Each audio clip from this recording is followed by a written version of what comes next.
오늘 본 말씀을 통해서 말씀의 길, 말씀의 길이라는 제목으로 하나님의 말씀 증거하겠습니다. 길이라고 말할 때 우리가 명확하고 분명한 길을 갈 때에는 두려움이나 혹은 여러 가지 염려나 이런 것 없이 갈 수가 있습니다. 익숙하고 그 목적지가 명확한 길을 걸어갈 때는 어려움이 없는데 처음 가는 길이거나 혹은 확신이 서지 않는 그런 길을 갈 때는 두려움이 임하게 됩니다. 또 길이 하나가 아니고 여러 갈래길이 나와서 내가 선택을 하며 나아가게 되는 그런 시점에 있어서도 바른 판단과 바른 선택을 하지 못할 가능성이 있기 때문에 또 여러 가지 길이 헷갈리게 되어 있으면 길을 잃기 쉽다는 겁니다. 길을 잃기 쉬운 그런 길을 우리가 뭐라 말하는가 하면 미혹하는 길이 있다 그래서 미로라고 말하는데, 우리 신앙의 삶이라고 하는 것은 하나님 말씀을 따라갈 때 비록 여러 가지 갈래길이 있을지라도 그 길은 우리로 하여금 헛갈리게 하고 미혹하게 하는 그러한 길이 아니라 우리는 명확하고 분명한 그러한 말씀의 길, 그 길을 걸어갈 수 있다는 겁니다.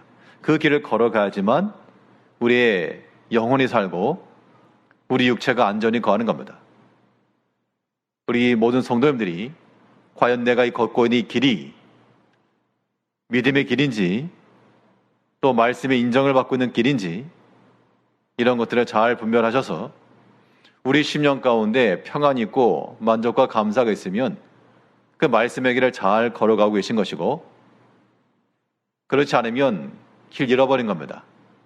평안도 잃어버렸고 감사도 잃어버렸고, 그러면 잃어버린 데 원점으로 돌아가 다시금 그 말씀을 찾고 그 말씀의 길을 걸어 가셔야 됩니다.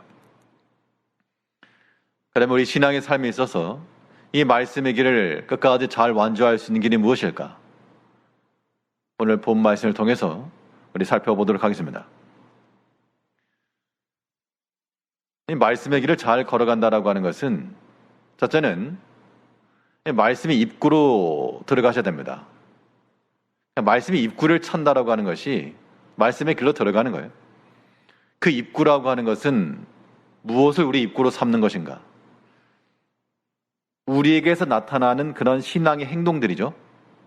그 신앙의 행동들 자체가 우리가 선택해서 들어가는 입구들인데, 그 행동들이 하나님 말씀에 의해서 우리의 현재적 행동이 설명될 수 있다. 그러면 그것은 말씀의 입구를 잘 찾아 들어가신 겁니다. 다시요. 우리의 지금 현재적 행동들이 겉으로 드러나는 행동이 되었건 우리 속으로 일어나는 그런 생각이 되었건 우리의 현재적 모든 행함이라고 하는 것이 무엇에 근거를 받는다? 하나님 말씀에. 하나님 말씀에 근거를 받는 것이면 그러한 행동이라고 하는 것은 우리의 생각과 사상을 포함해서요, 그 말씀에 근거가 있는 그런 행동들은 하나님의 말씀으로 들어가는 입구가 된다는 겁니다. 이 열왕기상 13장은 조금은 난해합니다. 이 13장 오늘 10절까지만 봤는데 10절 그리고 11절에서 마지막 절 두 부분으로 한번 나눠 살펴볼 때, 오늘 본문의 내용은 하나님의 사람이 여로보암에게 와서 그 단에 대해서 심판을 선고하고 있습니다.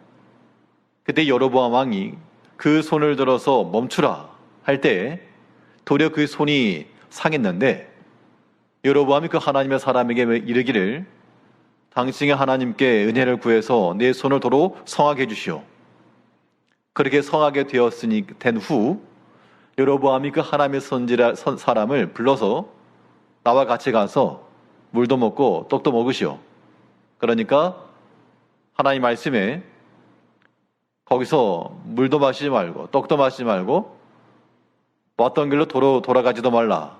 그 이야기하면서 왔던 길로도 돌아가지 않고 다른 길로 갔다라고 하는 것이 오늘 10절까지의 내용입니다.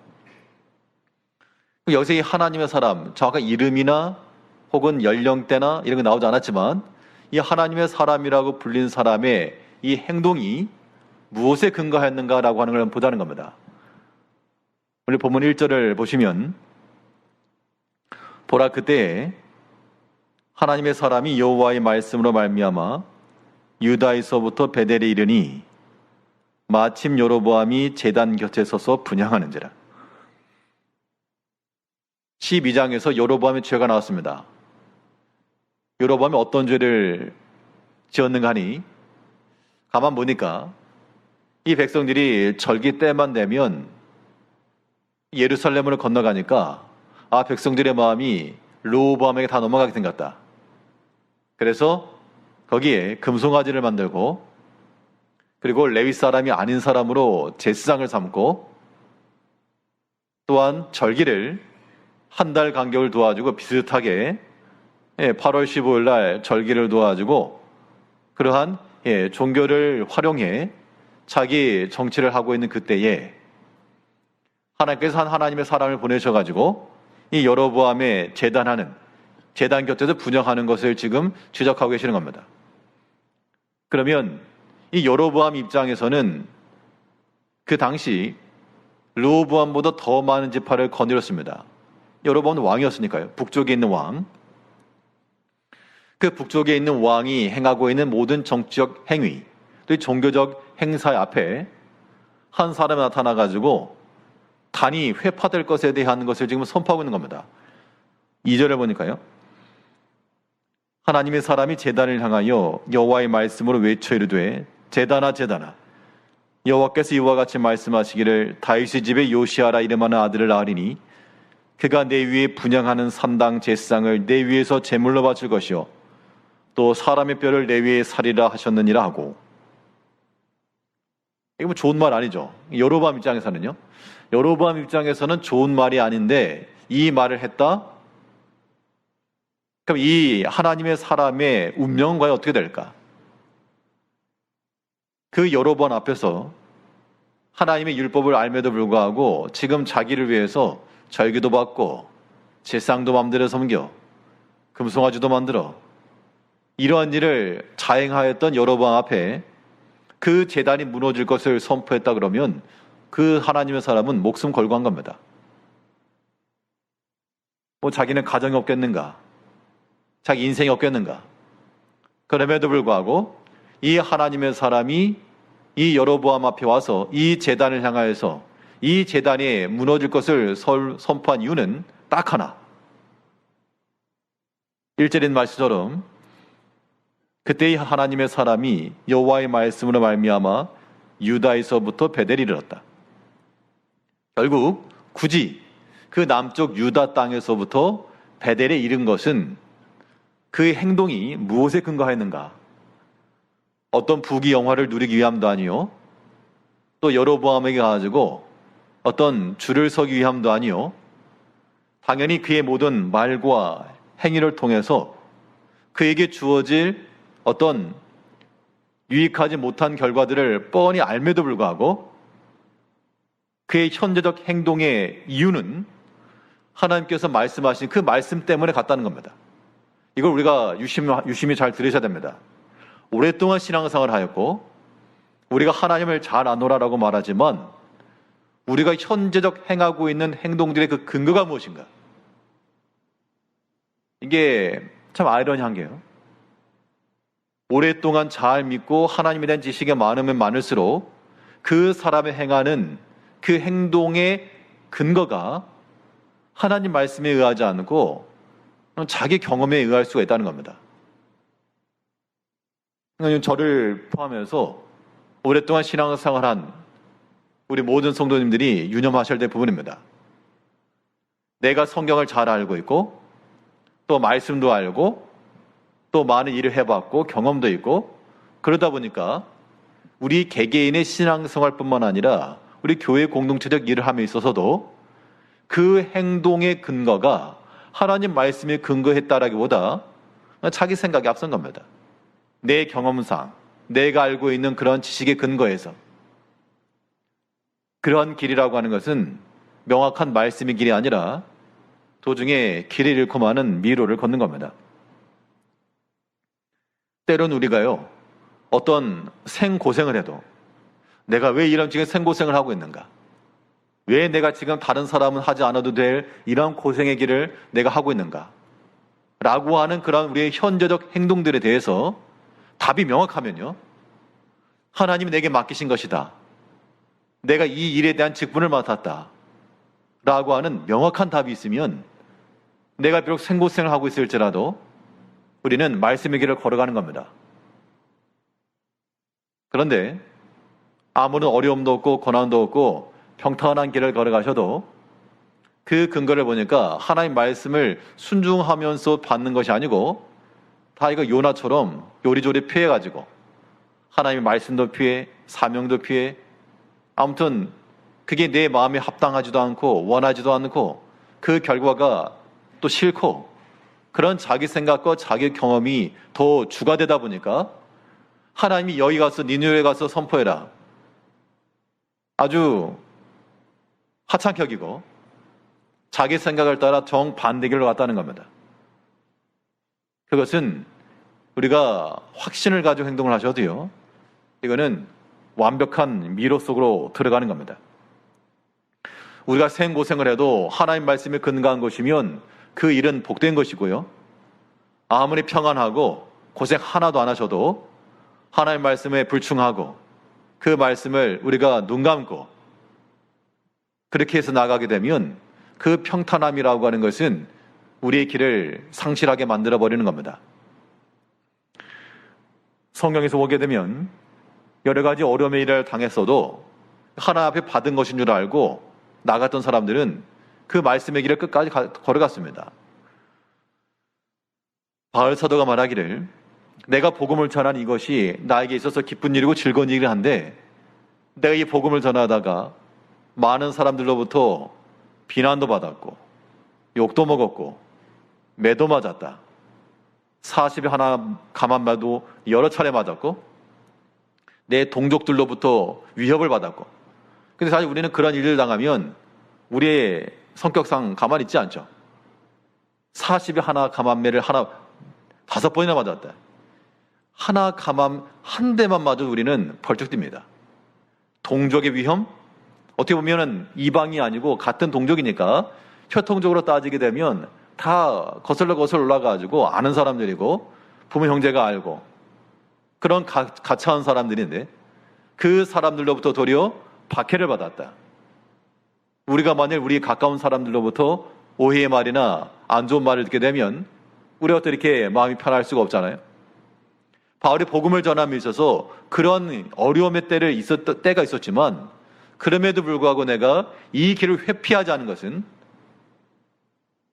그 복음을 전하는 길이 내게는 심히 고생이요 어려움의 때가 있었지만 그 길을 지속할 수 있었던 유일한 이유는 내가 직분을 맡아노라 그 한마디였습니다. 때로 우리가 좀 즐거운 마음으로 주의를 하는 게 제일 좋은데 어디 그렇습니까? 때로는 내가 왜 여기서 이러고 있는가 뭐 그런 생각이 들 때도 있고요. 내가 꼭 이렇게까지 굳이 할 이유가 있을까 그런 마음이 들 때도 있다는 겁니다. 왜냐하면 우리 마음에 그 힘이 되지 않을 경우 그렇죠. 그럴 때 우리가 어떤 마음을 가져야 되는가? 우리 행하는 현재적 일들이 현재적 행동들이 하나님 말씀에 근거함을 받은 것이면 말씀의 입구로 잘 들어가신 겁니다. 내가 왜 상고생을 하고 있지? 내가 왜 다른 사람들은 받지 않아도 될 이 고난 받고 있지? 그 질문에 대해서 하나님께서 내게 맡기셨다라는 그 인식이 있으면 우리는 말씀의 길을 끝까지 걸어갈 수가 있다고요. 우리 행하는 모든 일들이 자랑할 것이 없는 것은 그 하는 일 자체가 심히 적기도 할 뿐더러 또 내가 그것을 벗어나고 싶고 일을 끊어버리고 싶고 바닥에 팽개치고 싶은 그런 유혹이 들지라도 하나님께서 내게 맡기신 것이라고 하는 것을 깨닫게 되면요, 내가 그래서 직분을 맡아노라. 그 일에 대한 책임이 내겠다라고 하는 그 인식을 하게 되면 우리는 끝까지 믿음의 길을 걸어가는 겁니다. 종이 예수님의 그 비유 가운데요. 종이 일하고 돌아왔더니 주인이 하는 말이 참 고생 많이 했다. 이제 가서 쉬라. 그렇게 말하지 않고 가서 주인의 것을 예비하라. 또 그 종이 큰 수고를 하고 돌아왔어도 내가 했다. 그렇게 말할 수 없고 마땅히 하여야 될 일을 하였을 뿐이니이다. 그러니까 그 종으로서의 행했던 행실들이 내가 어떤 주인으로부터 칭찬을 받지 못했다. 나는 많이 열심히 일했고 주인은 놀았는데 내가 나에게 돌아온 것은 아무것도 없다. 그런 근거가 아니고 명하신 대로 행하였습니다. 하나님께서 우리에게 명하신 것을 알고 우리의 그 행하는 행동의 근거가 하나님의 말씀이 있으니까 그러한 어떻게 보면 부당해 보이는 그런 명령 앞에서도 마땅히 할 일 했을 뿐입니다라는 그런 고백이 나온다는 겁니다. 우리가 다 하나님 앞에서 믿음의 종들입니다. 우리가 주인이 아니라 또 종이라는 얘기입니다. 다 똑같은 위치에서 종입니다. 좀 위치는 다르지만 다 같은 종이라는 얘기죠. 그러면 우리 행하는 모든 수고 충성하셔야 되는데 이 충성한 뒤에 나다 그렇게 말할 것이 아니라 도리어 다른 사람보다 더 많이 수고했을지라도 마땅히 하여야 될 일을 한 것뿐입니다 라고 하는 그러한 우리의 신앙 고백이 나올 때 그런 사람들은 하나님의 말씀의 근거에서 현재적 행동을 설명할 수가 있는 겁니다. 그 사람이 말씀의 입구로 들어간 거예요. 일단 들어가기만 해도 말씀의 길을 걸어가는 겁니다. 오늘 본문에서 이 하나님의 사람, 이름도 없지만 이 하나님의 사람이 그 서슬퍼른 여로보암에게 앞에 가서 이 제단이 무너질 것에 대해서 선포했을 때 사람의 생각으로 봤으면 이거 참 못할 짓이지만 하나님께서 명하신 그 명을 따라 내게 주신 사명인 줄 알고 그렇게 와서 선포하고 나갔다는 겁니다. 이제 우리가 이 말씀의 길을 걸어간다라고 하는 것은요, 내 생각과 내 계획 이거 따라가는 게 절대 아닙니다. 말씀의 입구로 들어간다는 것, 우리의 현재적 행동들에 대해서 하나님의 말씀의 근거를 받고 그 말씀이 지지를 해주면 우리가 비록 외적인 핍박이 있고 사람들로부터 환영을 받지 못할지라도 끝까지 예수님께서 양털 강자 앞에 잠잠한 양처럼 잠잠하신 것처럼 우리도 이러한 믿음의 일들을 잘 감당하셔야 됩니다. 이 말씀의 길이라고 하는 것은 우리의 현재적 행동이 그 말씀의 근거를 받을 뿐만 아니라 우리의 장차 행동 또한 이 말씀의 근거가 되어야 됩니다. 즉 우리의 행하고자 하는 모든 일들이 이게 일은 분명 장래 일이고 앞으로 일일지라도 그 장래 일들이 하나님의 말씀으로 설명될 수 있는 것이다. 우리 그걸 두 글자로 뭐라 말합니까? 지금 당장 이루어진 건 아닌데 앞으로 일입니다. 앞으로 일. 장차 일에 대해서 하나님 말씀으로 설명이 가능하고 하나님 말씀의 근거가 있어서 우리가 행하는 그 일들, 우리 그거를 장래에 일어날 일들, 장래에 명확하고 확실한 일들, 지금 행하지만 장차 나타날 명확한 일, 성경에서 그것을 두 글자로 믿음이라고 말이죠. 믿음이라. 그리고 믿음이라고 말하는 것은 우리의 장래 일에 대해서 하나님의 말씀으로 설명 가능한 것이 바로 믿음인 겁니다. 오늘 본문 2절을 보게 되면요,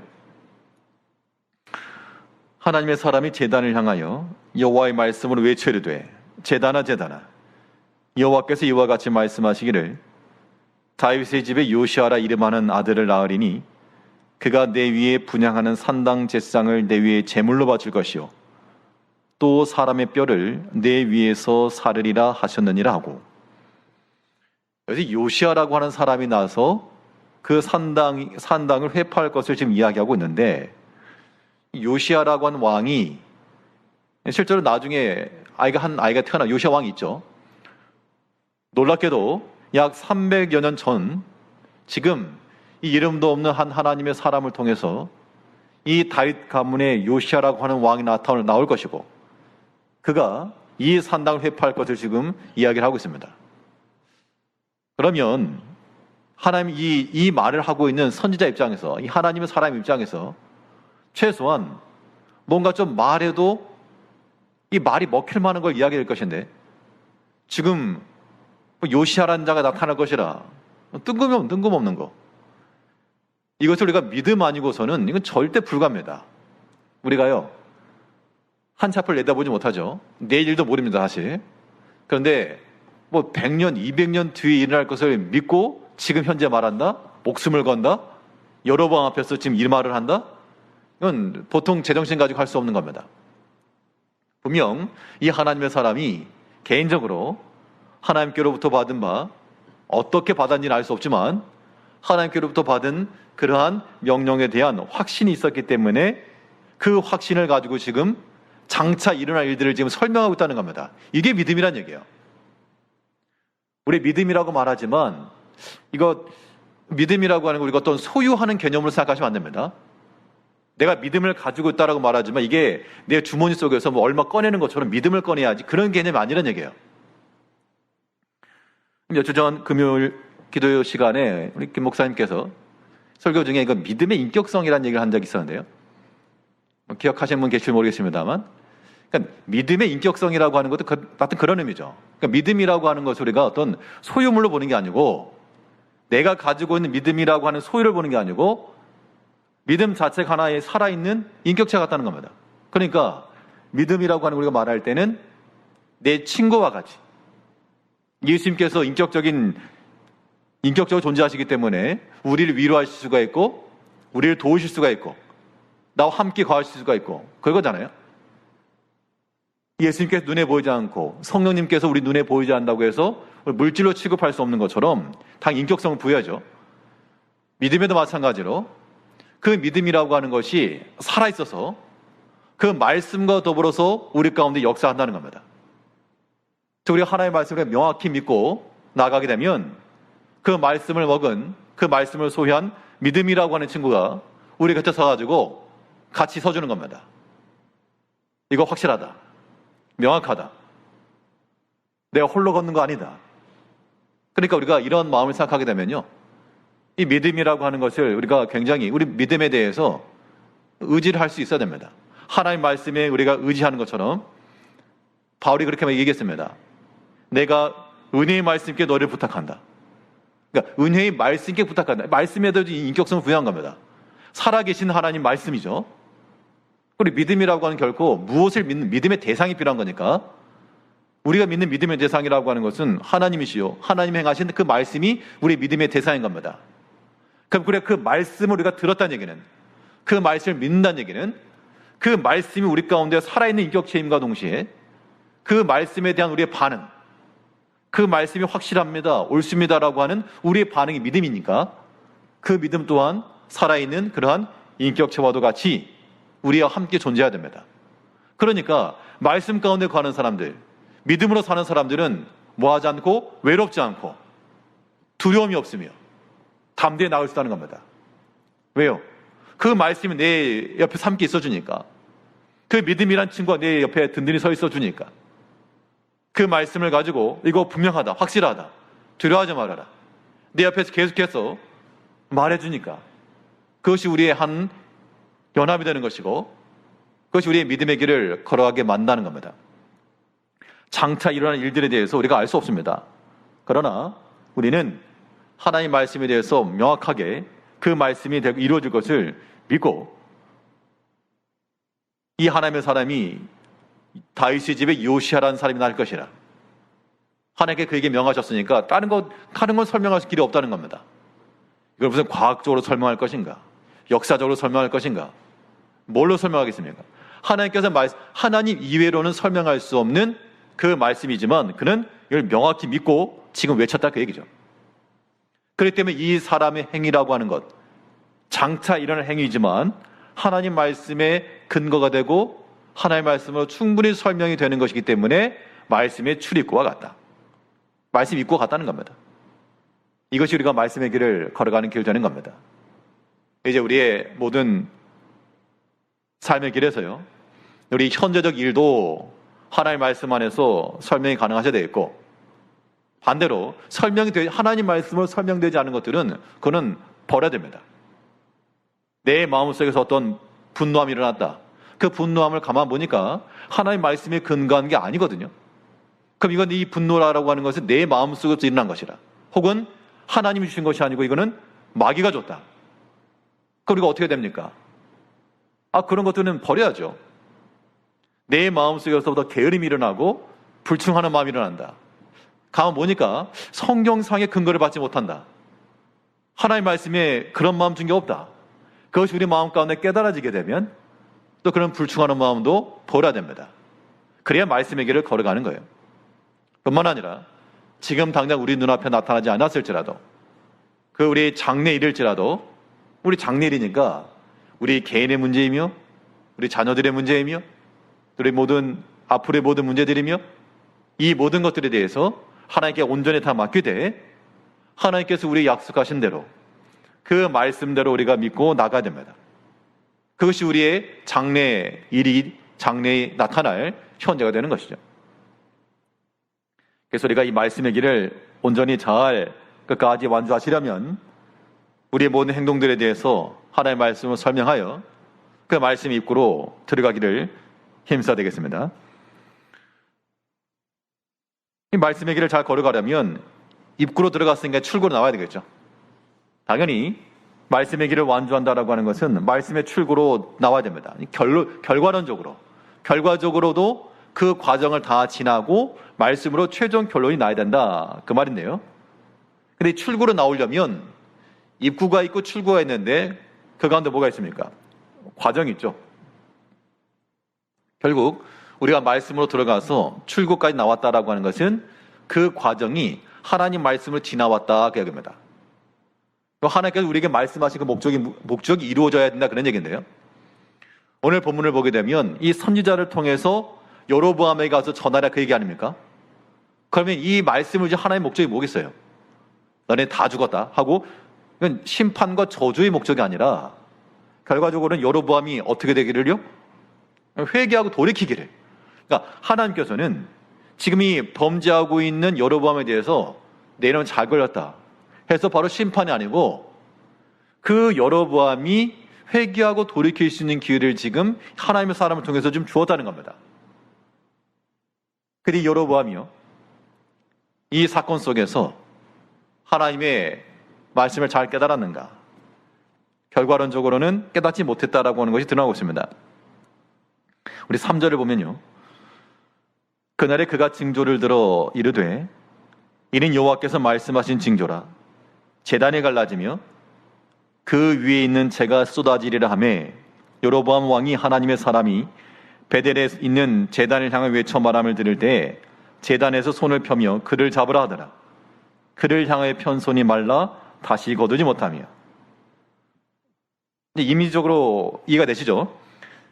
이 하나님의 사람이 그 제단이 무너질 것에 대해서 선포를 하니까 여로보암 왕이 손을 펴가지고 저거 잡아라, 저놈 잡아라. 그랬더니 그 손이 말라졌다, 마비가 되었다, 그런 얘기입니다. 이때 이제 그 다음이 중요한데요.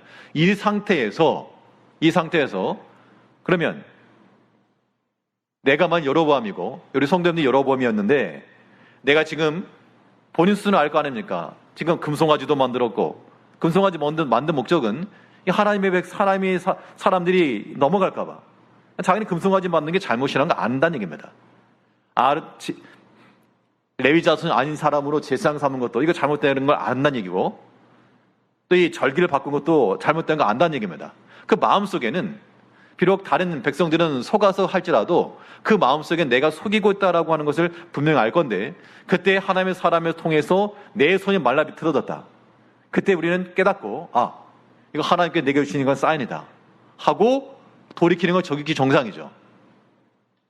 근데 여로보암이 이런 표현을 보게 되면 6절 말씀하세요. 왕이 하나님의 사람에게 말하 이르되 청하건대 너는 나를 위하여 내 하나님 여호와께 은혜를 구하여 내 손이 다시 성하게 기도하라.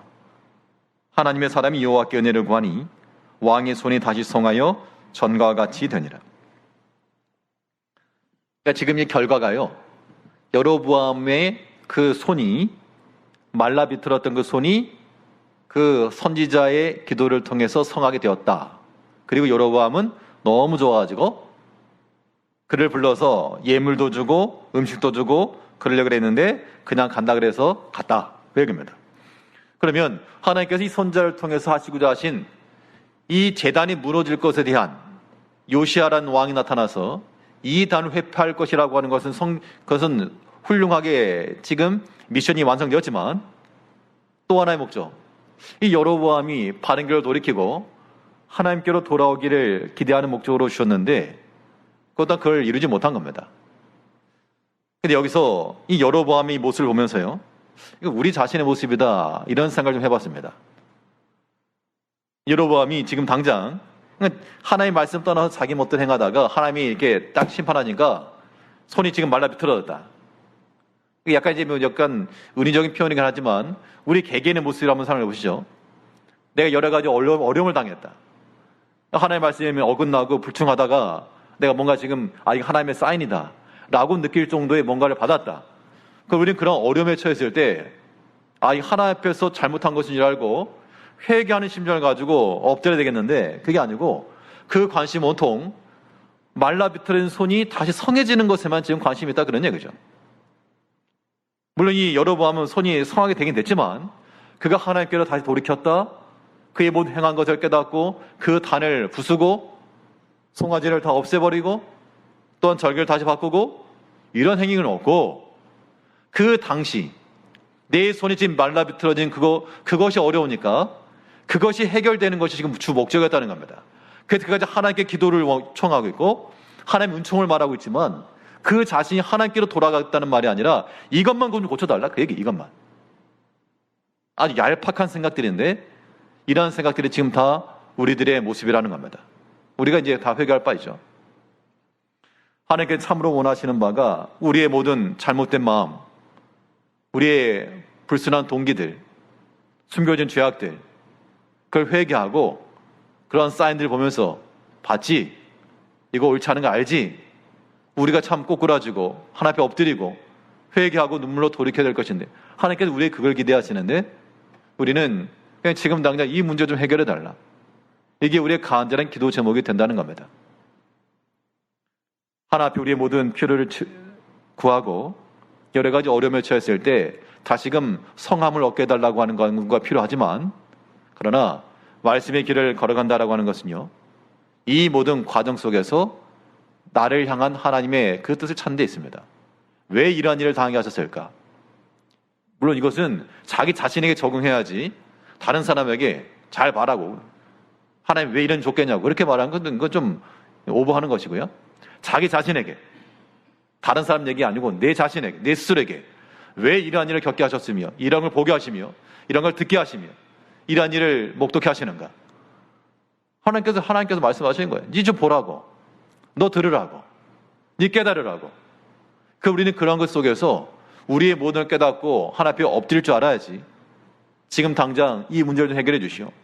그것만 해가지고는 말씀의 길 온전히 걸어가지 못한다는 겁니다.